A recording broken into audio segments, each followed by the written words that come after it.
तो कैसे हैं सब लोग? आप सभी का स्वागत है ईजी क्लासेस के ई लर्निंग प्लेटफॉर्म के अंदर। मैं आदर्श समदर्शी आज अपनी पिछली क्लास का जो है वो कंटिन्यूएशन करने जा रहा हूं। रैपिड रिवीजन जो हमने शुरू किया था class 11th history of the first chapter Mesopotamia के बारे में। पिछली क्लास में हमने डिस्कस किया था मेसोपोटामिया के अंदर टाउन प्लानिंग के बारे में और बेसिक ज्योग्राफी के बारे में जो हमने डिस्कस किया था कि it lied between two rivers Tigris and Euphrates, and which made it a very much fertile land and also contributed to its surplus agriculture। and हमें क्या देखने को मिलता है मेसोपोटामिया के अंदर? पॉपुलेशन की राइज की वजह से बड़े बड़े शहर लाइक हमें उरुक जो है वो देखने को मिलता है, मारी जो है हमें देखने को मिलता है, सुमेर हमें देखने को मिलते हैं। एंड उरुक के बारे में हमने एक बार बात की थी कि किस तरीके से हमें मोहेंजोदाड़ो से भी ट्वाइस एज लार्ज जो है वो उरुक जो है वो देखने को मिलता है। आज जो है आगे हम बात about the writing culture of Mesopotamia, किस तरीके से जो है राइटिंग वहां पर इवॉल्व होती है। एंड हमें पहली बार the usages and invention of writing कहां पर? मेसोपोटामिया के अंदर देखने को मिलती है ड्यूरिंग द ब्रॉन्ज एज। आगे जाकर हड़प्पा के अंदर इवॉल्व होती है writing, but the Harappan script was mainly pictographic and symbolic in nature, जिसकी वजह से उसको पढ़ पाना is next to impossible. Mesopotamia क्योंकि वहां पर जल्दी राइटिंग डेवलप हुई, जल्दी लोगों ने अडेप्ट किया, तो फर्स्ट लैंग्वेजेस जो है हमें मेसोपोटामिया के अंदर ही देखने को मिलती है। सुमेर हमें मेसोपोटामिया के अंदर ही जो है वो देखने को मिलती हैं। अब अगर हम बात करें राइटिंग के बारे में कि किस तरीके से वहां पर इन्वेंशन हुआ राइटिंग का एंड किस तरीके से यूज किया लोगों ने राइटिंग को। Sumerians developed the cuneiform writing from 3200 BCE। बहुत ज्यादा इंपॉर्टेंट टाइम पीरियड है ये। अगर आप अपने आंसर के अंदर मेंशन करते हैं टाइम पीरियड्स के 7 चीजों को तो you will get an edge over your competition.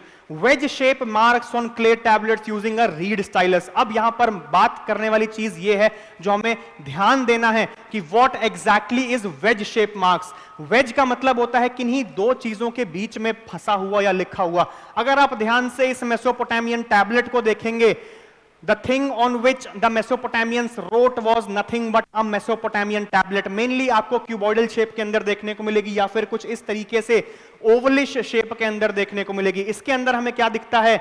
ये लाइंस हमें देखने को मिलती हैं। इसको जो है इस तरीके से डिवाइड किया गया है, इसके बीच में ये राइटिंग्स लिखी हैं। इसी वजह से इसको हम क्या कहते हैं? इसको हम वेज्ड शेप राइटिंग जो है वो कहते हैं। और इसका यूज जो है किस तरीके से लिखा जाता था? It was wrote using a reed stylus। अब what exactly is a reed stylus? कुछ इस तरीके से हमें देखने को मिलता है, एक कोनिकल सा उसका पॉइंट आउट होता है जहां से लिखते थे। इस जगह से जो है लिखा जाता था this was nothing but a reed stylus, जिससे मेसोपोटामियंस जो है वो लिखा करते थे।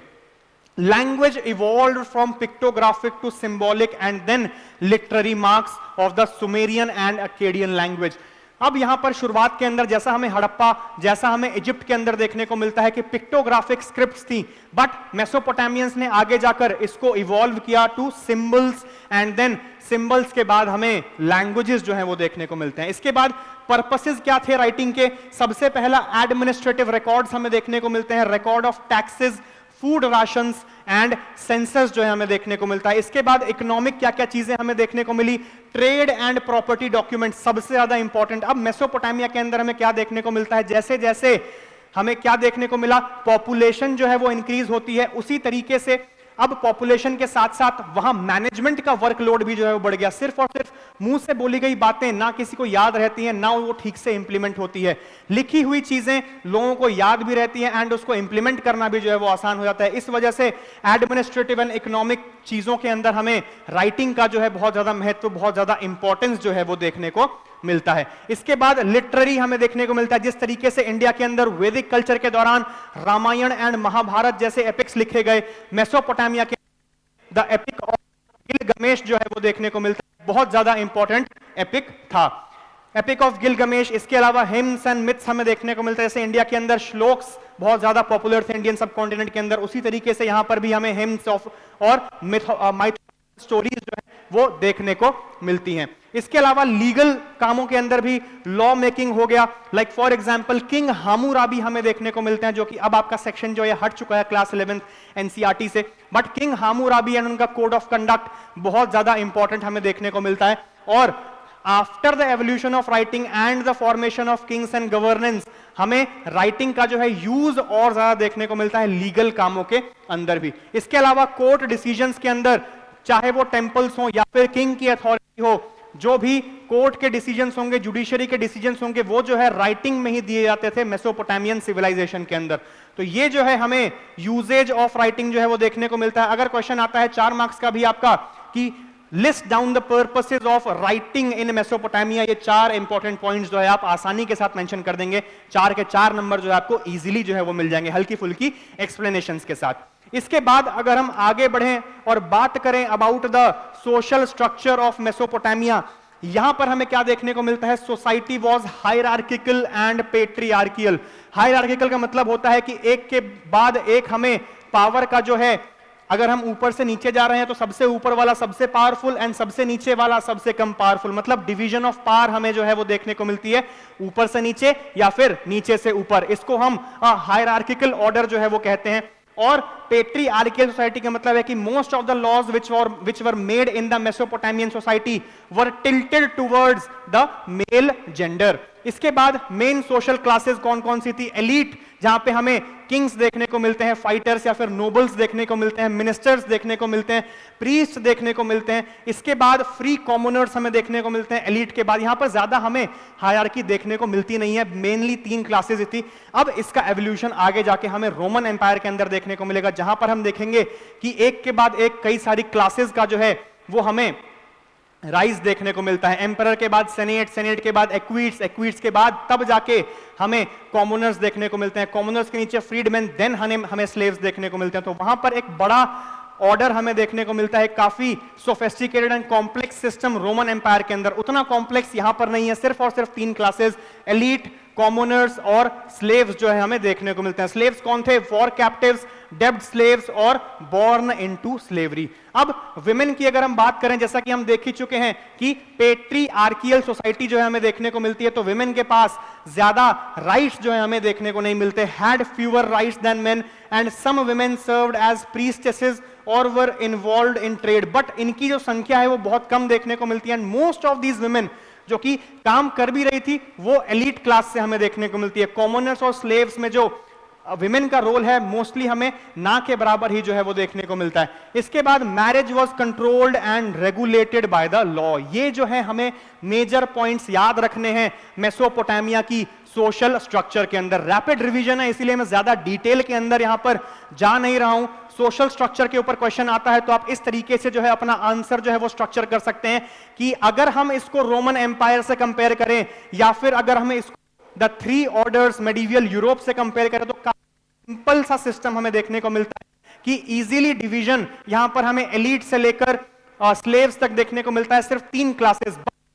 Compare this to the Roman Empire or the 3 orders of medieval Europe, we see drastic changes coming forward as we move above in time. तो ये चीज हमें देखने को मिलती है। इसके बाद अगर हम नेक्स्ट चीज की तरफ बढ़े, हमारा जो नेक्स्ट सब topic that is the economy of Mesopotamia, किस तरीके से एग्रीकल्चर चल रहा है, किस तरीके से जो है वो ट्रेड चल रहा है, एंड क्राफ्ट प्रोडक्शन बहुत ज्यादा इंपॉर्टेंट।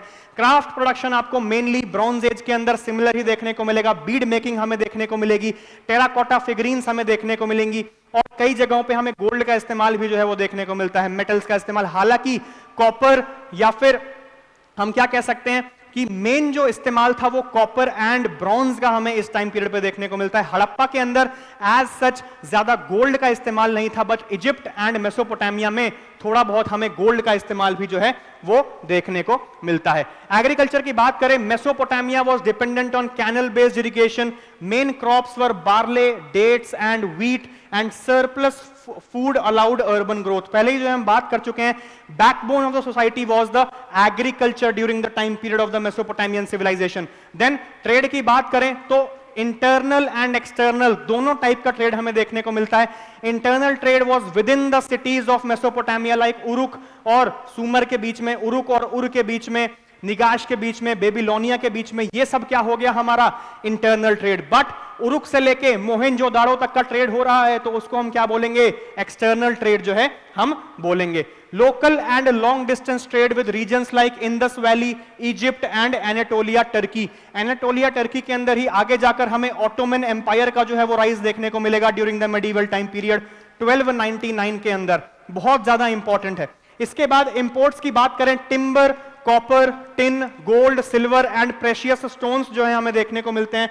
एक्सपोर्ट्स के अंदर टेक्सटाइल्स, बार्ले एंड वूल जो है हमें देखने को मिलता है। ब्रॉन्ज एज के अंदर जो हमें सबसे इंपॉर्टेंट चीज जो है वो जो याद रखनी है वो हमें क्या याद रखना है कि यहां पर अभी तक आयरन का इस्तेमाल हमें कहीं पर भी देखने को नहीं मिला, बिकॉज मेन आयरन का इस्तेमाल हमारा 1000 BCE के बाद से जब हमें आयरन एज की शुरुआत देखने को मिलती है। इंडियन कंटेम्प्रेरी की बात करें तो लेटर वैदिक टाइम पीरियड से, तो वहां से हमें मेनली आयरन का इस्तेमाल, यहां पर अब तक आयरन का मेन इस्तेमाल देखने को नहीं मिलता। इवन गोल्ड का भी एक लिमिटेड अमाउंट में हमें यूज मेसोपोटामिया और इजिप्ट के अंदर देखने को मिलता है। हड़प्पा मोहेंजोदाड़ो में एज सच ज्यादा इस्तेमाल गोल्ड का जो है वो नहीं हो रहा था। इसके बाद craft production, pottery, metal tools, jewellery और सील्स हमें देखने को मिलती हैं। मेसोपोटामियन सील्स बहुत ज्यादा इंपॉर्टेंट टॉपिक है हमारा। What was a seal exactly? आज के डेट पे भी अगर हम देखें, कोई भी चीज हम खरीदते हैं उसके ऊपर क्या लिखा रहता है, do not accept if the seal is broken. मतलब सील जो है उस प्रोडक्ट की ओरिजिनलिटी का एक प्रूफ हमें देखने को मिलता है। यही सील्स हमें किसी भी रीजन, चाहे वो मेसोपोटामिया हो या फिर इजिप्ट हो या फिर हड़प्पा हो, उनके अंदर जो है वो देखने को मिलता है, which proved that this product is original. तो ये सील्स बहुत ज्यादा इंपॉर्टेंट हमें देखने को मिलती हैं। इसके बाद workshops were often state controlled और टेंपल एसोसिएटेड। यहां पर वर्कशॉप्स क्या है, जहां पर आर्टिसंस काम कर रहे हैं, जहां पर हमें क्या देखने को मिलता है, ज्वेलरी मेकर्स जो है वो काम कर रहे हैं, एक गिल्ड जो है वो काम कर रहे हैं, ग्रुप ऑफ पीपल, मर्चेंट्स का हो गया। किसके अंडर में आ रहे हैं, ये टेंपल की अथॉरिटी के अंदर में जो है वो आ रहे हैं, because before the emergence of Kings and governance, temple was the main authority, administrative wise also and economically also। तो ये चीज जो है हमें देखने को मिलती है। इसके बाद अगर हम आगे जो है वो बात करें, अगर हम religion and culture of the Mesopotamian civilization, बहुत ज्यादा इंपॉर्टेंट, तो हमें क्या देखने को मिलता है, पॉलीएस्थेटिक रूल जो है हमें देखने को मिलता है। Worshipped multiple gods associated with nature and cities, patron gods of cities, like हमें सिटीज के अलग अलग गॉड्स देखने को मिलते हैं। जिस तरीके से इंडिया के अंदर हमें ग्राम देवता या कुल देवता का कॉन्सेप्ट मिलता है, ठीक उसी तरीके से आप इसको कंपेयर कर सकते हैं patron gods of cities. Uruk शहर के अलग गॉड इश्तार, बेबीलोन के हमें मार्दुक जो है वो देखने को मिलते हैं। इसके बाद बिल्ड जिग्यूरैट्स। अब जिग्यूरैट्स का मतलब हम पहले ही जो है वो डिस्कस कर चुके हैं, temples were only known as ziggurats. Terraced pyramid like temples, but in temples के अंदर रिलीजियस कामों के अलावा भी बहुत सारे काम लाइक एडमिनिस्ट्रेटिव एंड इकोनॉमिक काम जो है वो हुआ कर। Highest authority before the emergence of Kings and governance हमें कौन देखने को मिलते हैं, हमें टेंपल्स जो है वो देखने को मिलते हैं। Believed in an after life often bleak and uncertain. After life के अंदर इनका बिलीफ हमें इस बात से पता चलता है, रियल्स मिले हैं, चाहे वो हड़प्पा मोहेंजोदाड़ो हो या फिर इजिप्ट हो या फिर मेसोपोटामिया हो। ब्यूरियल्स के अंदर हमें कुछ कुछ सामान जो है वो रखा दिखाया जाता है, चाहे वो टेराकोटा फिगरीन्स हो, ज्वेलरी हो या फिर और भी कई सारी चीजें हो। तो इससे यह पता चलता है कि these people believed in after life and they also believed that things will come in use of these people who are dead in their next life. तो ये चीज हमें पता चलती है। इसके बाद लिटरेचर की बात करें, epic of Gilgamesh, heroic poem about the king of Uruk and his quest for immortality and included moral and philosophical questions. ये चीज हमें देखने को मिलती है द एपिक ऑफ गिलगमेश, जहां पर अमर होने के लिए गिलगमेश जो है वो निकलते हैं। एनमरकर के बाद के हमें रूलर देखने को मिलते हैं, कौन, गिलगमेश। ये जो है हमें रिलीजन कल्चर के अंदर याद रखना है कि यहां पर एज सच कोई रिलीजन का एवोल्यूशन हुआ नहीं था, मेनली नेचर वर्शिप हमें देखने को मिलते हैं, इसको हम पॉलीएस्थेटिक जो है वो बोलते हैं। अब अगर हम बात करें एंड के अंदर मेसोपोटामिया का डिक्लाइन, वो हमें किस तरीके से देखने को मिलता है, उसकी भी एक बार अगर हम बात कर लें। पहले भी जो हम देख चुके हैं, मेसोपोटामिया का टाइम पीरियड सबसे ज्यादा इंपॉर्टेंट आपको क्या याद रखना है, 4000 BCE से 539 BCE तक हमें जो है वो देखने को मिलता है। अब this was the longest running bronze age civilization in the history of the world if we compare to Harappa और we compare it to Mohenjodaro और we compare it to Egypt और we compare it to the civilization, सबसे लंबी चलने वाली bronze age civilisation कौन है? Mesopotamia है। एक और खास बात, मेसोपोटामिया के अंदर जो है 539 बीसीई के अंदर बेबीलोनिया जो है, या फिर इसको हम बेबीलोन कह सकते हैं, सबसे ज्यादा इंपॉर्टेंट शहर था जिसके ऊपर पर्शियन एम्पायर के साइरस द फर्स्ट ने जो है हमला किया एंड बेबीलोनिया को कैप्चर करके पर्शियन एम्पायर के अंदर मिलाकर मेसोपोटामिया की एग्जिस्टेंस को पूरी तरीके से खत्म कर दिया 539 सीई के अंदर, सॉरी बीसीई के अंदर।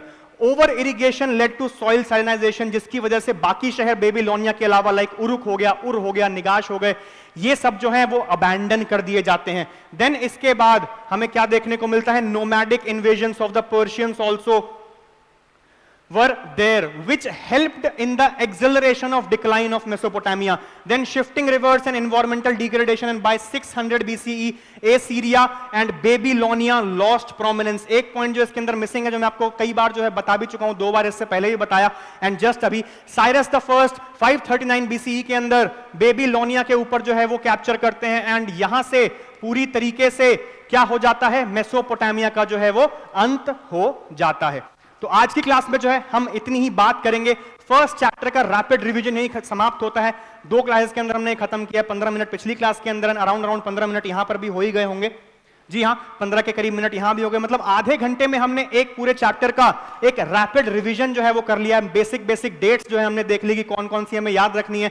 Invention and use of writing 3200 BCE सुमर के अंदर जो है वो शुरू होती है एंड मेजर लैंग्वेजेस कौन कौन सी? सुमेरियन एंड अकेडियन हमें देखने को मिलती है। मेसोपोटामिया का टाइम पीरियड 4000 से लेके 4000 बीसीई से लेके 539 बीसीई के बीच में जो है हमें देखने को मिलता है एंड 539 बीसीई के अंदर साइरस द फर्स्ट नाम के इन्वेडर पर्शियन एम्पायर के, वो जो है आखिरी शहर बेबीलोनिया पे कैप्चर करके उसको पर्शियन एम्पायर के अंदर जो है वो मिला लेते हैं। एंड और कुछ रीजंस की बात करें, that was over salinization of soil and by 600 BCE shifting rivers were also a main reason of concern for the Mesopotamians. और यही चीज हमें बाकी ब्रॉन्ज एज की civilizations like Harappa and Mohenjodaro भी देखने को मिलती है कि वहां पर भी क्लाइमेटिक कैटास्ट्रोफीज की वजह से उनका डिक्लाइन होता है एंड वही कुछ चीजें हमें मेसोपोटामिया के अंदर भी देखने को मिलती हैं। तो यहां पर मेसोपोटामिया हमारा पहला chapter writing and city life, इसका रैपिड रिवीजन जो है वो समाप्त होता है। इसके बाद नेक्स्ट क्लास के अंदर हम डिस्कस करेंगे about the Roman empire, the second chapter, an empire across 3 continents. ये भी जो है हम अराउंड हाफ एन आवर के अंदर इसका भी एक रैपिड रिवीजन जो है वो कर लेंगे। बट यहां पे आपको एक चीज रखनी है कि अगला जो चैप्टर है हमारा रोमन एम्पायर, इसके अंदर डेट्स हमें बहुत ज्यादा, रूलर्स हमें बहुत ज्यादा जो है वो देखने को मिलते हैं। इस चैप्टर के अंदर एज सच रूलर्स देखने को नहीं मिले, बस हमें टाउन प्लानिंग याद रखनी है, इनकी सिटी प्लानिंग याद रखनी है, आर्किटेक्चर थोड़ा बहुत याद रखना है, चीजें क्या क्या देखने को मिलती हैं, क्राफ्ट प्रोडक्शन याद रखना है, बस ज्यादा कुछ है नहीं इस चैप्टर के अंदर। असली जो हमारी हिस्ट्री है वो हमारी second chapter the Roman empire से जो है वो शुरू होगी। मिलते हैं अब अगली क्लास के अंदर। मैं आदर्श समदर्शी आप सबसे अब विदा लेना चाहता हूं। धन्यवाद।